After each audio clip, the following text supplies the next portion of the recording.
The warmth inside the gilded spoon was a lie, at least for Sarah Jenkins, whose feet throbbed in cheap shoes while she poured wine that cost more than her monthly rent. Outside, the Chicago wind howled like a wounded animal, throwing snow against the plate glass windows, but in here, the world was soft, golden, and terrifyingly expensive. Sarah balanced the heavy silver tray, her movements precise. She had to be perfect. The folded piece of paper in her apron pocket, a final eviction notice with 24 hours stamped in red ink, felt like it was burning through the fabric against her hip. She approached table 4. The Harrisons. Mrs. Harrison, a woman draped in silver fox fur, watched Sarah's approach with the scrutiny of a health inspector. "Your Chardonnay, ma'am," Sarah murmured, placing the crystal stemware down. Her hand, dark and roughened by 2 jobs, lingered for a fraction of a second on the white tablecloth. Mrs. Harrison pulled her elbow back sharply, as if Sarah carried a contagion. She picked up a linen napkin and ostentatiously wiped the rim of the glass Sarah had just set down. "Actually," Mrs. Harrison said, her voice a stage whisper meant to be heard, "bring me a fresh one. And perhaps do something about that hair? The braids are so distractingly urban for a place like this." Sarah froze. The glass was spotless. Her braids were neat, tight, and clean. But she didn't argue. She couldn't afford to argue. "My apologies, ma'am," she said, her voice steady, though her knuckles turned white gripping the tray. She replaced the glass. She disappeared. When the couple finally left, leaving behind the smell of expensive cigars, Sarah returned to clear the debris. She lifted the bread basket and stopped. There, centered on the pristine white linen, were 2 pennies. Not a mistake. A statement. 2 copper coins for the woman they deemed worth less than nothing. "I saw that." Mr. Bianchi's voice came from behind her, tight with anxiety. The manager wasn't looking at the insult on the table. He was glaring at Sarah. "We sell a fantasy here, Sarah. Your look, it breaks the illusion for people like them." He gestured vaguely at her hair, at her existence. "One more complaint, one more distraction, and you're done.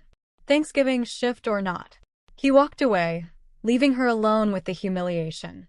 Sarah scooped up the 2 pennies, the metal cold against her skin. She walked to the kitchen, leaning against the prep counter, her chest tight. She pulled out her phone, looking at the photo of baby Mia sleeping in a coat because their apartment had no heat.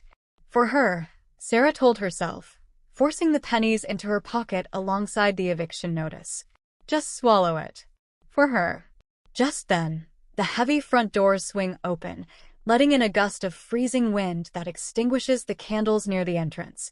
The jazz music dies instantly. You could tell a lot about a man by the way a room reacted to him. When Julian Vance walked in, even the silverware seemed to stop clinking. He was a dark tear in the golden fabric of the restaurant, tall and broad, his charcoal wool coat heavy with melted snow. 2 men flanked him, thick-necked shadows whose eyes scanned the exits before they even acknowledged the host. Mr. Bianchi, the manager who had been so concerned with Sarah's braids just minutes ago, now looked like he might faint. He didn't speak, he scrambled, his hands trembling visibly as he gestured toward the secluded corner booth. The power table. The restaurant, usually a hive of low murmurs and laughter, went dead silent. Heads lowered. Eyes averted.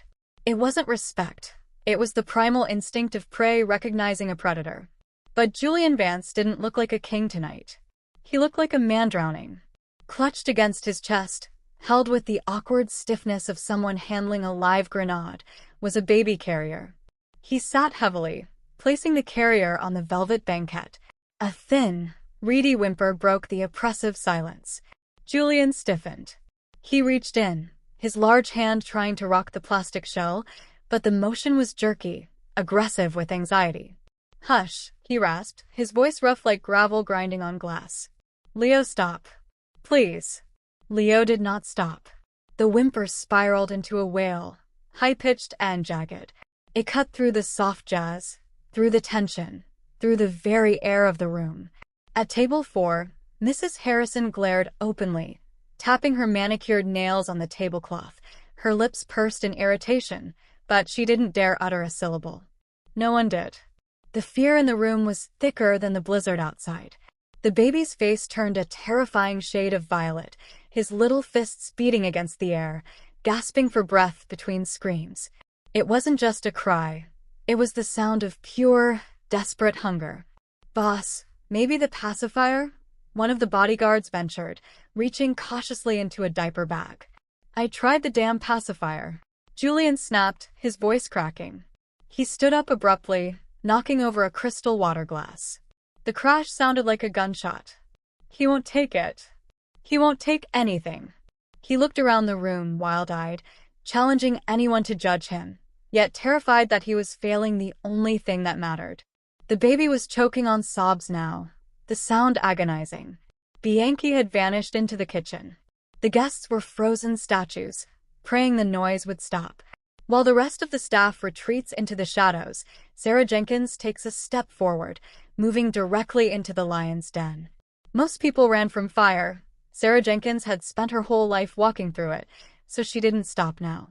As she crossed the dining room floor, Mr. Bianchi lunged out from behind a pillar, grabbing her arm. His face was gray. "Are you insane?" he hissed, his nails digging into her sleeve. "He'll kill you. Get back to the kitchen." Sarah looked at the manager, then down at her pocket where the 2 cold pennies lay heavy against her hip. They were a reminder of what this world thought she was worth. But looking at the sobbing infant, she knew she possessed something that all the money in this room couldn't buy. She pulled her arm free, not with anger, but with a strange, calm authority.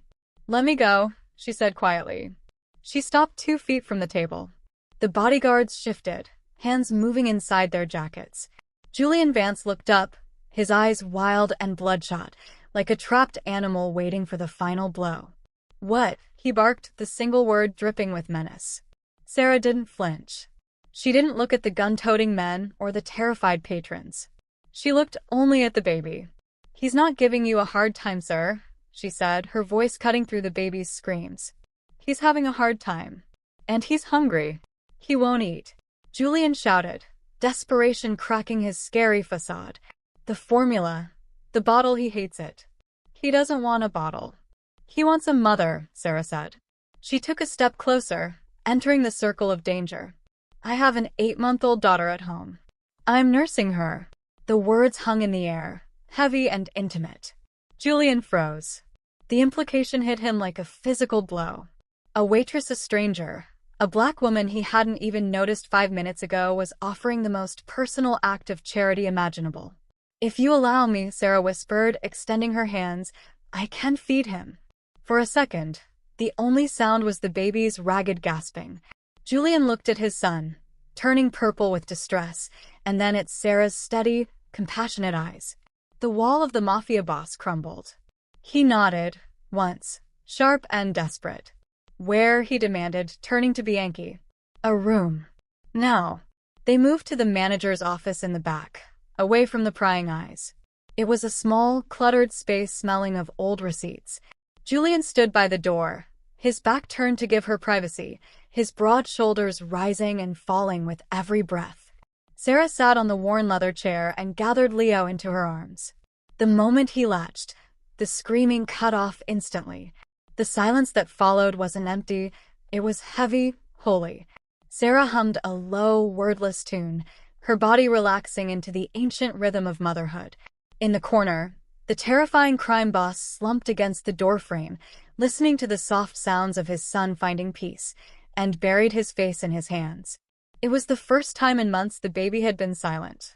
Sarah adjusted her dress and stood up, the baby now heavy and limp with milk-drunk sleep.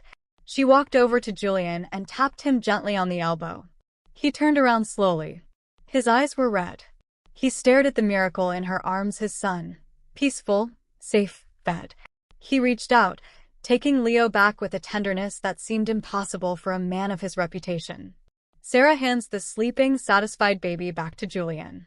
He looks at her, really looks at her, and whispers a question that changes everything. "Who are you?" The stack of cash on the mahogany desk was thick enough to choke a horse, but Sarah Jenkins looked at it like it was dirty laundry. Julian Vance had pulled the roll from his jacket pocket the moment Leo fell asleep, counting out $100 bills with the casual indifference of a man who owned the mint. 5,000, he said, pushing the pile across the scarred wood of the manager's desk. "For your trouble." For the service. Sarah stared at the money. It was more than 3 months of double shifts. It was the rent, the heating bill, and new winter coats for Mia and herself. It was salvation.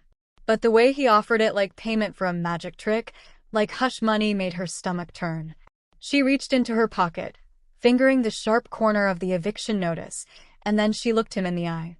"I fed a hungry baby, Mr. Vance," she said, her voice quiet but steel hard. "I didn't perform a circus act. Keep your money." She turned to leave, her hand on the doorknob. Wait. Julian's voice wasn't a bark this time. It was stunned. He was used to people begging, taking, stealing. He wasn't used to no. He looked at the sleeping baby in the carrier, then back at the woman in the stained apron, who had just refused a fortune. "Then let me pay you differently," he said, stepping around the desk. "My son, he hasn't slept like that in 6 months. Since my wife died." He took a breath, the vulnerability flashing across his face before the mask slammed back down. "I need a nanny. Someone who isn't afraid of me. Someone he responds to. 50,000 a year. Live-in. Full benefits. Use of the car." Sarah stopped. The room went silent, save for the hum of the wine fridge. 50,000. That wasn't just money. That was a life. That was a future where Mia didn't have to sleep in a coat. She turned back slowly. "I have a daughter," she said. "She comes with me. And I know who you are, Mr. Vance. I know what people say. If I do this, I see nothing. I hear nothing. I am there for the baby, not for your business. The moment I feel unsafe, I'm gone." Julian nodded slowly, a flicker of respect lighting his dark eyes. "Done," he said. "Be ready tomorrow." Sarah walked out of the office and back onto the restaurant floor to grab her coat. The silence returned, but this time it was different. Table 4 was still there. The Harrisons were staring, their mouths slightly open. They watched as Mr. Bianchi, the manager who had threatened to fire her an hour ago, rushed forward to hold the door open for her, bowing slightly like she was visiting royalty.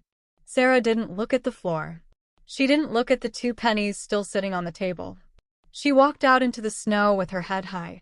Later that night, in her freezing apartment, Sarah zipped up a battered suitcase. She picked up a small, framed photo from the nightstand, a picture of her late mother smiling in church. Sarah packed her bags in her crumbling apartment, looking at a faded photo of her mother. "We're going to the Lion's Den, Mama. Pray for us." Julian Vance's mansion in Lake Forest was a palace of marble and gold, cold enough to freeze milk before it even hit the glass. Sarah stood in the foyer, holding Mia tight against her chest, feeling small in the cavernous space. The house smelled of lemon polish and silence. It was beautiful. Yes, like a mausoleum is beautiful. At the top of the sweeping staircase stood Lucia Vance, Julian's mother. She was a woman carved from granite, dressed in severe black, her silver hair pulled back so tightly it looked painful. She descended slowly, her eyes fixing not on Sarah, but on the baby girl in Sarah's arms. "So," Lucia said, her voice echoing off the stone walls, "this is the miracle worker my son hired. A stranger. And you brought baggage." Sarah tightened her grip on Mia. "My daughter," Sarah corrected, her voice echoing slightly. "Her name is Mia. And I'm Sarah." Lucia sniffed, a sound of pure dismissal. "I raised 3 boys without help, and certainly without dragging other children into my employer's home. But Vincent Julian, as he calls himself now, is soft.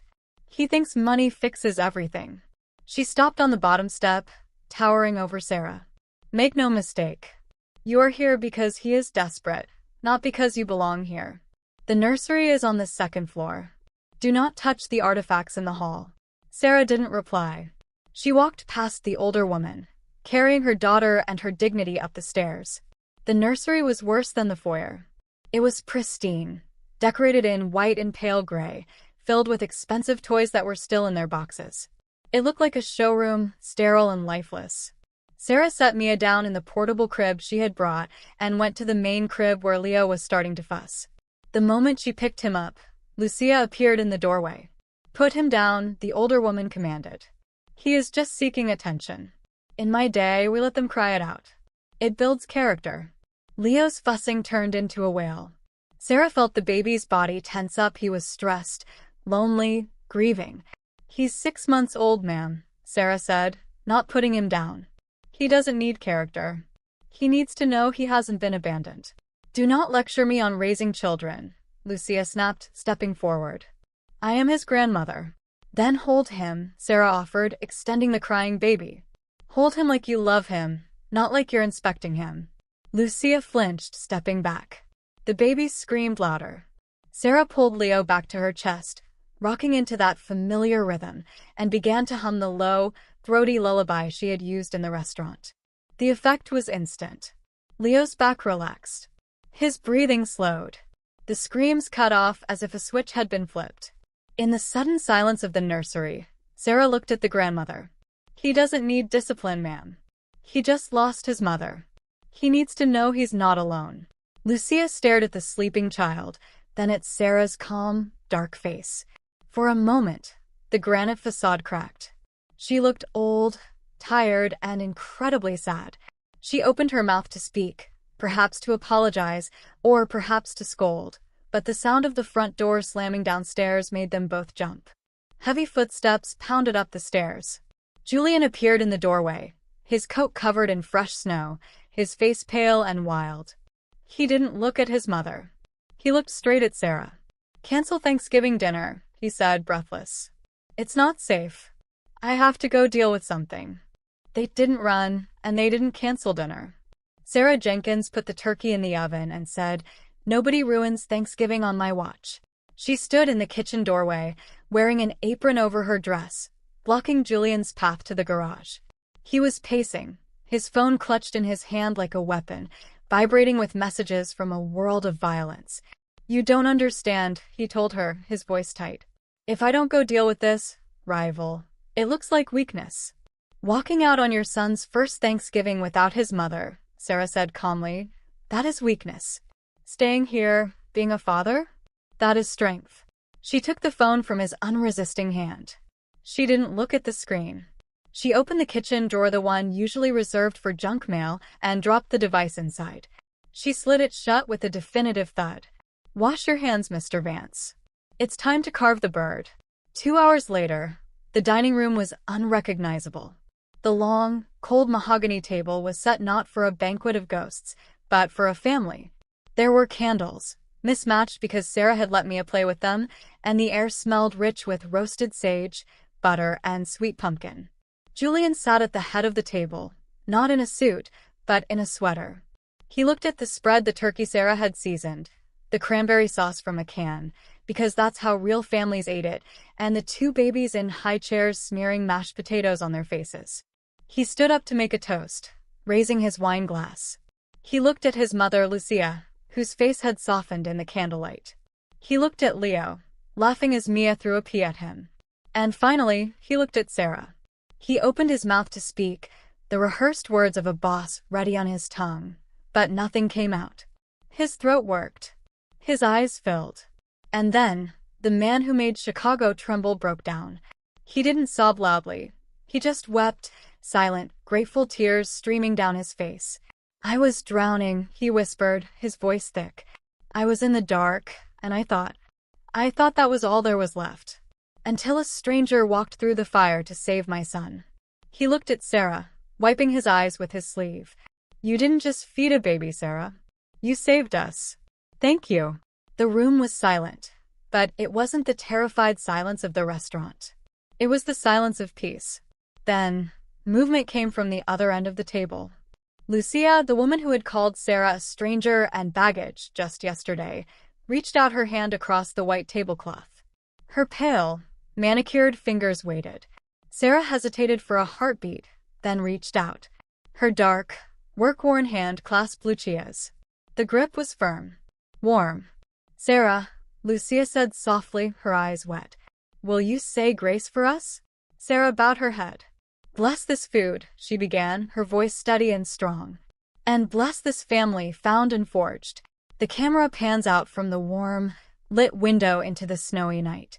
Inside, they are safe. A new family has begun. Sometimes, the strongest bridges are built not with steel, but with a single act of gentleness.